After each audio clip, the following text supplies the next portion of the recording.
Us hem preparat una sèrie de vídeos perquè pugueu solucionar alguns dels dubtes que teniu sovint a classe sobre WhatsApp. Començarem, per exemple, per com podem realitzar una enquesta a WhatsApp.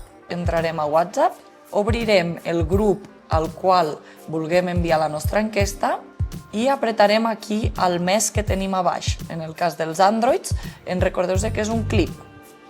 Li donem i ens surten una sèrie d'elements. En aquest cas tenim una opció que és enquesta. Li donem, on ens diu haz una pregunta, és on hem d'escriure què és el que volem o on volem anar.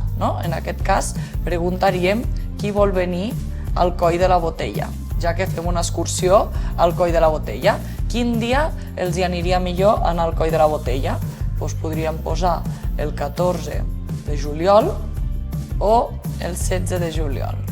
I quan tinguem les opcions posades, aquí podem activar o desactivar si volem que responguin a diverses opcions o simplement que només tinguin opció a escollir una opció. En aquest cas només volem una i quan ho tenim li donem a enviar. La idea és que qualsevol membre del que estigui al grup pugui votar o el 14 o el 16 de juliol. En aquest cas votaríem el 14 i tots els membres del grup podrien veure els vots.